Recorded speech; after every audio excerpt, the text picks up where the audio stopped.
வீடுகளை விட்டு வெளியேறாத எம்பிக்கள் 35 பேருக்கு சிவப்பு அட்டை. யாழில் கனமழை, நீரில் மூழ்கிய நிலப்பகுதிகள். எதிர்க்கட்சி தலைவராக சஜித் பிரேமதாச. பாடசாலை விடுமுறை குறித்த முக்கிய அறிவிப்பு.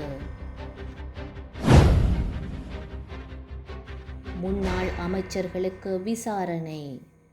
மாதிவெல எம்பிக்களின் வீட்டு தொகுதியை விட்டு வெளியேறாவிட்டால் அவர்களது மின்சாரம் மற்றும் நீர் விநியோகம் துண்டிக்கப்படும் என நாடாளுமன்றத்தின் பொதுச் செயலாளர் திருமதி குஷானி ரோகணதீர அறிவித்துள்ளார். முன்னாள் நாடாளுமன்ற உறுப்பினர்கள் 35 பேருக்கு எழுத்து மூலம் அவர் ஏற்கனவே அறிவித்துள்ளார். 9வது நாடாளுமன்றத்தின் முன்னாள் எம்பிக்கள் மாதிவெல எம்பிக்களுக்கான உத்தியோகபூர்வ வீடுகளில் பொது தேர்தல் நடைபெற்ற கடந்த 14ஆம் திகதி வரை மாத்திரமே தங்க அனுமதிக்கப்பட்டனர். அதன்படி நேற்று வரை சுமார் 80 எம்பிக்கள் மாதிவெல எம்பி உத்தியோகபூர்வ வீட்டு தொகுதியிலிருந்து வெளியேறியுள்ளனர்.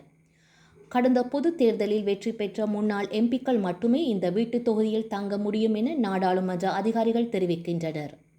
அதே சமயம் நாடாளுமன்ற உறுப்பினர்களுக்கு வழங்கப்படும் சிறப்பு சலுகையாக எம்பி உத்தியோகபூர்வ குடியிருப்பு வளாகத்தில் உள்ள வீடுகள் 2000 ரூபாய் வாடகைக்கு வழங்கப்பட்டு வருகிறது. யாழ் மாவட்டத்தின் பல பகுதிகளில் நேற்றும் தொடர்ச்சியாக கடும் மழை பெய்ததால் வீதிகளில் வெள்ளம் பாய்ந்தோடிய வண்ணம் காணப்பட்டது. மழை காரணமாக மாவட்டத்தின் பல இடங்களிலும் உள்ள வீதிகள் மற்றும் தாழ்நில பகுதிகள் வெள்ளத்தில் மூழ்கியுள்ளன. வீதிகளில் வெள்ளம் ஓடுவதால் பாடசாலை சென்ற மாணவர்கள் மற்றும் பொதுமக்கள் பெரும் அவதிக்குள்ளாகியுள்ளனர். இலங்கையில் நடந்து முடிந்த நாடாளுமன்ற தேர்தலை அடுத்து ஜனாதிபதி அனுர தலைமையிலான புதிய அரசாங்கம் பதவியேற்றுள்ள நிலையில் 10வது நாடாளுமன்றத்தின் கன்னி அமர்வு நேற்று இடம்பெற்றது. அந்த வகையில் மீண்டும் எதிர்க்கட்சி தலைவராக சஜித் பிரேமதாச அமர்ந்தார். அதே சமயம் சபாநாயகராக தேசிய மக்கள் சக்தியின் பாராளுமன்ற உறுப்பினர் அசோக ரன்வல, பிரதி சபாநாயகராக முகமது ரிஸ்வி சாலி, பாராளுமன்ற குழுக்களின் பிரதி தலைவராக ஹேமாலி வீரசேகர, சபை முதல்வர் பிமல் ரத்நாயக்க, ஆளுங்கட்சி பிரதமர் கொரடார் நலிந்த ஜெயதிசவும் தெரிவு செய்யப்பட்டுள்ளனர். 2024ஆம் ஆண்டு அரச பாடசாலைகள் மற்றும் அரச அங்கீகாரம் பெற்ற தனியார் பாடசாலைகளில் சிங்களம் மற்றும் தமிழ் பாடசாலைகளுக்கான 3ஆம் பாடசாலை தவணையின் முதல் கட்டம் இன்றுடன் நிறைவடைவுள்ளது. அத்துடன் முஸ்லிம் பாடசாலைகளின் 3ஆம் தவணைக்கான தவணையின் முதல் கட்டம் டிசம்பர் 13ஆம் திகதியுடன் நிறைவடைகின்றது. மேலும் அனைத்து பாடசாலைகளின் 3ஆம் தவணையின் 2ஆம் கட்டம் எதிர்வரும் 2025ஆம் ஆண்டு ஜனவரி மாதம் 2ஆம் திகதி வியாழக்கிழமை மீண்டும் ஆரம்பமாக உள்ளது. கடந்த அரசாங்கத்தின் 4 முன்னாள் அமைச்சரவை அமைச்சர்கள் இன்று CIDக்கு அழைக்கப்பட்டுள்ளனர். அதன்படி ரொஷான் ரணசிங்க, ஹரின் பெர்னாண்டோ, பிரசன்ன ரணதுங்க மற்றும் ரமேஷ் பத்திரன ஆகிய 4 முன்னாள் அமைச்சர்களுக்கு இன்று அழைப்பு விடுக்கப்பட்டுள்ளது. கடந்த அரசாங்கத்தின் கீழ் 182 வகையான மருந்துகளை இறக்குமதி செய்வதற்காக முன்னாள் சுகாதார அமைச்சர் கெஹெலிய ரம்புக்வெல்லவினால் முன்வைக்கப்பட்ட அமைச்சரவை பத்திரத்திற்கு அங்கீகாரம் வழங்கியது தொடர்பான அறிக்கைகளை பெற்றுக்கொள்வதற்காகவே அவர்கள் அழைக்கப்பட்டுள்ளனர்.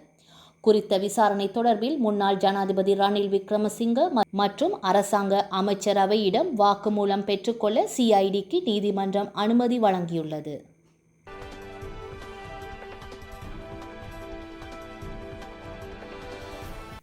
ஆஸ்திரேலியாவை தொடர்ந்து பிரித்தானியாவும் 16 வயதுக்குட்பட்ட சிறுவர்கள் சமூக ஊடகங்களை பயன்படுத்துவதை தடை செய்வதற்கு திட்டமிட்டுள்ளது. இதனை தடை செய்வதற்கான யோசனை நாடாளுமன்றத்தில் முன்வைக்கப்பட்டுள்ளதாக ஆஸ்திரேலிய நாடாளுமன்ற உறுப்பினர் தொழில்நுட்ப செயலாளர் பீட்டர் கைல் தெரிவித்துள்ளார். அத்துடன் இளைஞர்கள் மற்றும் சிறுவர்களை நிகழ்நிலையில் பாதுகாப்பாக வைத்திருப்பதற்கு தேவையான நடவடிக்கைகள் முன்னெடுக்கப்படும் எனவும் அவர் குறிப்பிட்டுள்ளதாக சர்வதேச ஊடகங்கள் தெரிவிக்கின்றன. அமெரிக்க ஜனாதிபதி தேர்தலில் குடியரசுக் கட்சி வேட்பாளர் டொனால்ட் ட்ரம்ப் வெற்றி பெற்றதை தொடர்ந்து கூகுள் நிறுவன CEO சுந்தர் பிச்சை வாழ்த்து தெரிவிப்பதற்காக டொனால்ட் ட்ரம்பிற்கு தொலைபேசி அழைப்பொன்றை மேற்கொண்டுள்ளார். டொனால்ட் ட்ரம்புக்கு வாழ்த்து தெரிவித்த போது அந்த தொலைபேசி அழைப்பில் எலான் மாஸ்க் இணைந்ததாக கூறப்படுகிறது. அமெரிக்க ஜனாதிபதி தேர்தலில் டொனால்ட் ட்ரம்ப் வெற்றிக்காக எலான் மாஸ்க் கடுமையாக பணியாற்றினார். இதனால் தன்னுடைய முதல் தோழன் என டொனால்ட் ட்ரம்ப் தெரிவித்திருக்கின்றார். பாகிஸ்தானின் வடமேற்கில் உள்ள கைபர் பக்துன்வா மாகாணத்தில் கடந்த 2 நாட்களுக்கு முன் பயங்கரவாதிகளுக்கும் பாதுகாப்பு படையினருக்கும் இடையே துப்பாக்கி சண்டை நடைபெற்றுள்ளது. இதில் லஷ்கர்-இ-இஸ்லாம் அமைப்பை சேர்ந்த முக்கிய கமாண்டர்கள் உட்பட 9 பயங்கரவாதிகள் சுட்டுக் கொல்லப்பட்டனர். அருகில் இருந்த வீடுகளில் வசித்த பொதுமக்கள் சிலரும் காயமடைந்துள்ளனர். இதற்கிடையே பாகிஸ்தானின் கைபர் பக்துன்பா மாகாணத்தில் நேற்று பழங்குடி மக்கள் பயணம் செய்த வாகனங்கள் மீது பயங்கரவாதிகள் துப்பாக்கி சூடு நடத்தியுள்ளனர். இதில் 38 பேர் உயிரிழந்துள்ளனர் என்றும் படுகாயமடைந்த பலர் மருத்துவமனையில் சிகிச்சை பெற்று வருகின்றனர் எனவும் முதல் கட்ட விசாரணையில் செய்திகள் வெளியாகியுள்ளன. இந்நிலையில் பயங்கரவாதிகள் நடத்திய துப்பாக்கி சூட்டில் பலியானோர் எண்ணிக்கை 50 ஆக அதிகரித்துள்ளது என அதிகாரிகள் தெரிவிக்கின்றனர். வரலாற்றில் இன்று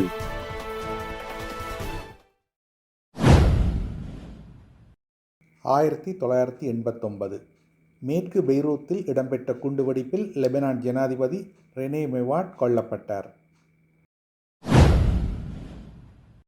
2002 நைஜீரியாவில் உலக அழகி போட்டியாளர்கள் மீது இடம்பெற்ற தாக்குதலில் 100 பேருக்கு மேல் கொல்லப்பட்டனர். 2005 ஜெர்மனியின் முதலாவது பெண் ஜனாதிபதியாக அங்கிலா மேர்க்கெல் தெரிவு செய்யப்பட்டார். 2007 இலங்கை அரசு தமிழர் புனர்வாழ்வு கழகத்திற்கு தடை விதித்தது.